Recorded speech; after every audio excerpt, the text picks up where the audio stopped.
જય માતાજી, જય ચારણ જગદંબા। હમણાં એક દિવસ તાજે એક સમાજના વડીલશ્રીનો વિડીયો વાયરલ થઈ રહ્યો છે કે જેણે માં ભગવતીઓ અને જગદંબા વિશે બહુ અપશબ્દ બોલ્યા છે અને કહ્યા છે કે જે ખૂબ જ નિંદનીય ઘટના છે કે એક વિકાસશીલ સમાજ અને સારા સમાજના આગેવાન દ્વારા અને વડીલશ્રી દ્વારા જે આવું બોલાય તે બહુ દુઃખદ છે અને નિંદનીય ઘટના છે। આવા શબ્દોને વખોડી કાઢવા જોઈએ અને આવા વ્યક્તિઓને પણ વખોડવા જોઈએ। સમાજે આની નોંધ લઈ અને આવા લોકોને પોતાને જે કાંઈ પદ આપેલા હોય તેના ઉપરથી દૂર કરવા જોઈએ। અને અમે તો રાવળદેવના દીકરા કે માં જગદંબાના ગુણગાન ગાઈને અમારા બાપ દાદા વડવાઓ અને હાલની તારીખે અમારા મા બાપ તેના ગુણગાન ગાય છે અને તેના થકી આજે અમે નાના મોટા થયા છીએ। જે કાંઈ છે આજે એના થકી છે, એમાં ભગવતીઓ થકી, ચારણ જગદંબાઓ થકી। ને એના વિશે જ્યારે આવું ખરાબ શબ્દો બોલાય ત્યારે ખૂબ જ દુઃખ થાય છે અને એક વડીલશ્રી દ્વારા જે બોલાય તે બહુ જ ખરાબ દુઃખ છે। અને દુઃખની વાત તો એ છે કે હજી સુધી તે વ્યક્તિ દ્વારા કોઈ પણ જાતની માફી માગવામાં આવી નથી કે કોઈ પણ જાતના બે શબ્દ પણ કહેવામાં નથી આવ્યા।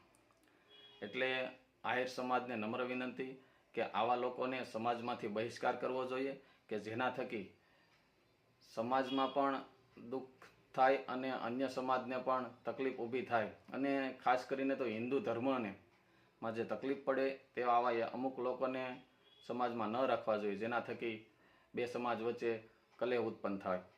તો કે દરેક સમાજને આ વાત દુઃખદાયક છે। 18 વરણ ચારણ જગદંબાઓને જ પૂજે છે। ચારણની અંદર જ જગદંબાઓ ઉત્પન્ન થઈ છે ને દરેક સમાજના ઘરની અંદર આજે ચારણ જગદંબાઓના ફોટા છે, મૂર્તિઓ છે, મઢો છે અને પૂજન કરે છે। તો આ વ્યક્તિએ એક સમાજનું નહીં પણ 18 વરણને અપશબ્દો કહ્યા છે। અને હું તો એમ જ કહીશ કે આપણે ભારત દેશની અંદર નારી શક્તિ કે દીકરીને એક માનો અને માં ભગવતીનો દરજ્જો આપવામાં આવ્યો છે। તો જ્યારે માં ભગવતીનું જ અપમાન થતું હોય તો દરેક દીકરીનું અપમાન છે। આ દરેક વરણની દીકરીનું અપમાન છે કે જે ક્યારેય માફીને લાયક નથી। એટલે આવા લોકો ઉપર હું તો આહિર સમાજને જ કહી કે તમે જ પહેલાં આની ઉપર જે કાંઈ કાર્ય થાય તે કરો અને આને સમાજમાંથી દૂર કરો। અને સર્વ સમાજને વિનંતી કે આવા દરેક સમાજમાં આગેવાનો હોય તો તેને પોતાના પદ ઉપરથી નિષ્કૃત કરી દેવા જોઈએ।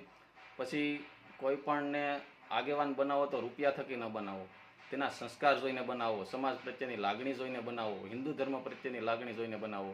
એવો આગેવાન બનાવો કે સર્વ સમાજને સાથે લઈને ફરે।